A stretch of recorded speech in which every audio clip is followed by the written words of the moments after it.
I'm delighted to be with a special guest for this occasion, the head of the very prestigious intelligence and geopolitical consultancy, the International Strategic Studies Association, and the very prodigious author, Greg Copley. Welcome. Good to be with you. Thank you very much. Now, I want to talk about yet another publication of yours, which I've had the opportunity of having some advance notice of. It is magnificent. And you make the very important statement in this that kings, emperors, tsars and shahs and their like succeed, or when they succeed, they give societies a nobility and a civilization which transcends time. And you say that nobility is a great civilizer. So you emphasize very importantly the role and function of the constitutional monarchy. What is the great advantage, as you see it, of constitutional monarchy?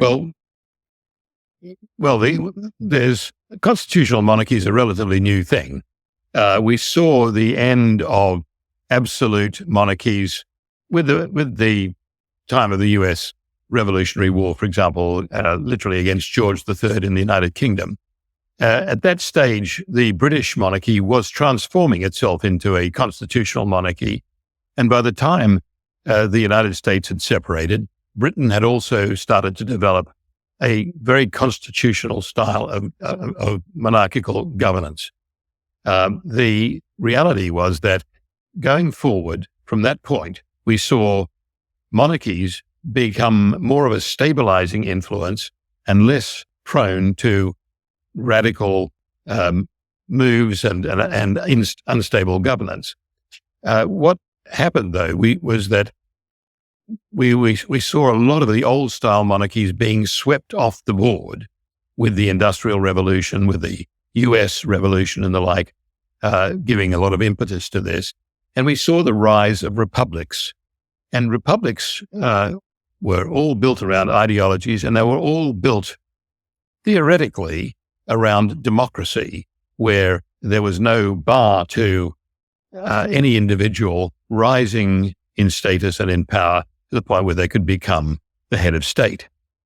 All well and good, but most forms of governance or most forms of societies are human products. They're the product of human ingenuity in developing them, and they have lifespans just as humans do. And what we've seen with the rise of the republics is that they began to atrophy. They began to become corrupt. They become in many respects, exhausted through the creation of too many laws and the inability to repeal them, to create too many entitlements for societies with the inability to scale them back when the economies were not good. So what we've seen is, as Plato said, this republican democracy theory become an ochlocracy. It's more or less mob rule. And Plato said that all democracies ultimately become ochlocracies. And that's what we're seeing. We're seeing the exhaustion of republics. They're actually declining in appeal because nobody trusts their governments anymore. So in order to retain power, they've abandoned their own constitutions in practice, if not in theory, and have literally become increasingly autocratic. This further alienates the public from the governance. And what we've seen with the constitutional monarchies, on the other hand, is that the monarchy tends to understand that it is not an instrument of day-to-day government. It's an instrument of national unity, national identity, and national values. So where they have succeeded, and we're seeing a large number of them succeed around the world today, constitutional monarchies create a sense of pride, of identity, and, as you say, nobility. And this makes it easier for governments to come and go, whether they're left or right, and the public doesn't lose their sense of identity with those changes of government. Arguably, you can see the political polarization in some of the great republics like the United States, which don't exist to the same degree or the same degree of vitriol in the constitutional monarchies of Europe or Japan and the like, or even Australia for that matter, although we need to rethink how we approach our constitutional monarchy in Australia. But the reality is that as a result of this sense of stability and harmony, constitutional monarchies as states tend to be more prosperous than republics. This has been borne out by extensive research, so that, yes, you've got massive economies like the United States, even like the People's Republic of China, although the Chinese economy is probably less than half of what it's claimed to be, but still big. But they don't have that stability or sense of continuity. And continuity is key to this, the continuity of the institution.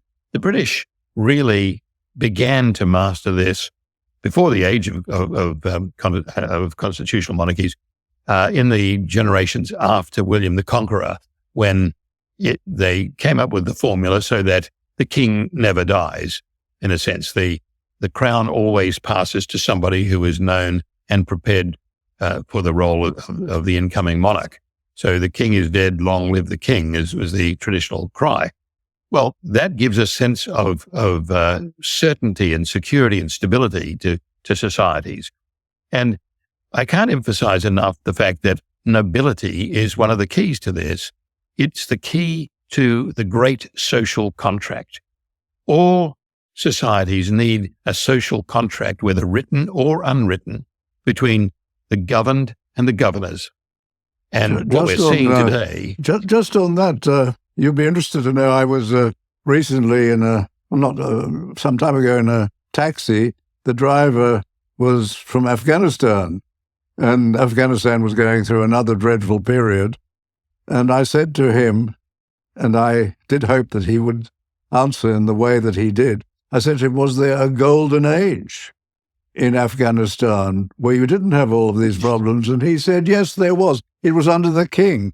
They had a constitutional monarchy under King Mohammed, and that was a golden age when women had greater equality, where there was peace within the kingdom, and certainly nothing of the terrible things that subsequently happened and earlier happened to Afghanistan. And if you look at the Middle East, for example, a number of countries, their best periods were under a monarchy. For example, Iraq, even Egypt, which didn't have the greatest of kings, but it was certainly a much more peaceful society in which governments changed on the floor of parliament, and there was a relatively free press, and the cities like Cairo and Alexandria were much more successful cities than they are today, and you had it also in other Middle Eastern countries. Iran, particularly. Yes, so Iran is a very good example, I agree.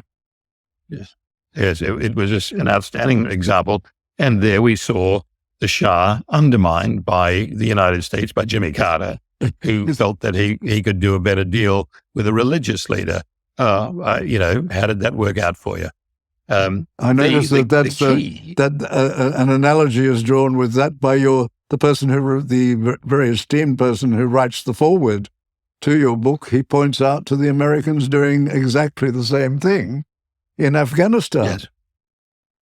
Well, he was citing part of the book because it was about when Mohammad Zahir Shah was deposed by the Americans and the Germans, actually, at the Loya Jirga, which was the gathering of all of the tribal chiefs who overwhelmingly demanded the restoration of Zahir Shah. And that was vetoed by the State Department.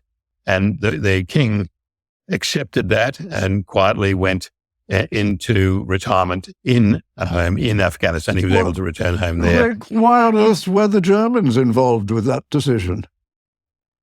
Because we saw the creation of the international peacekeeping forces there. The conference on that before the Loya Jirga was in Germany. The Germans shouldn't have had a role in that. And by the way, if you look at Germany, had the abdication of the Kaiser in 1918 not occurred, or if it had occurred and he'd passed the throne to his successor, we would have seen a stable Germany through the troubled economy of the 20s and 30s. and probably would have averted the rise of Nazism and the totalitarian state which prevailed. Could I because unfortunately we're running out of time, could I just ask you, what about countries like Australia where our monarch is absent most of the time, but we still have a monarch? It's a separate monarchy from that of the United Kingdom. Are they working as well as those where you have a resident monarch? I think it's always beneficial to have a resident monarch. And there was some suggestion, which was, of course, vetoed by the Whitlam government, which was trying to wiggle its way around this question. If we'd had a branch of the monarchy created in Australia at the time of federation, it could have been done later and still could be done. But the reality is that having an absent monarch working through a Governor-General has been extremely successful for Australia because it's depoliticized the protection of the Constitution. And that's the critical thing, because governments, when they are unfettered, will trammel their constitutions, as we're seeing in the United States today. So although lip service is paid to the Constitution, it's not being protected. And the role of the federal Governor-General and the governors of each of Australia's states is to preserve the constitutions of their states. And recently, as we've seen the introduction of Labor Party nominated governors in Victoria and Western Australia in particular, what we have as a result is the reduction of the prestige of the Crown in the form of the governor, and the politicization of that office. And we saw that particularly in Western Australia. And I think it's going to take a long time to recover. Just a final question on that, because unfortunately we're running out of time. Well, what do you say then of the Governor-Generalships of McKell and Hayden? Weren't they successors?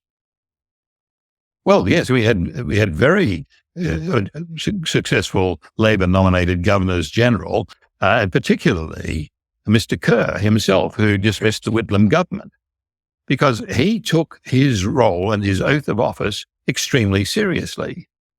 He understood that he had divorced himself from politics. He was obliged to serve the Constitution, and he became very familiar with the Constitution and what it demanded, and he rigorously implemented it. Some people argue that he could have managed or stage managed the transition from the Whitlam government to its successor a little more gently, but he did the right thing, and it made it clear that the Constitution had some teeth. And unfortunately, the Australian Constitution is very uninspiring in many respects. Although it was based on the US and Swiss constitutions, it lacks the lyricism and inspiration of the US Constitution. And as a result, most Australians have no idea what is in it. But it does offer real protection. If I may interrupt you and perhaps conclude on this, there is, of course, the preamble, whereas the people of the several states, humbly relying on the blessings of Almighty God, have agreed to unite in an indissoluble federal commonwealth under the Crown. The only beautiful and lyrical part of our Constitution, which proclaims the constitutional monarchy. Greg, this is a magnificent book, obviously. In fact, I can say so because I've read great parts of it, swathes of it, and it's a wonderful book. You're quoted in it. And I hope that once it is available, and you will come back on, and we'll see the cover of this wonderful book and tell people how they can acquire a copy, and perhaps you might then reveal who has written the foreword, because that may help stimulate Australians to also be involved in it. Thank you so much. Hopefully in the near future. Thank you. Thank you. Great to be with you. Thank you.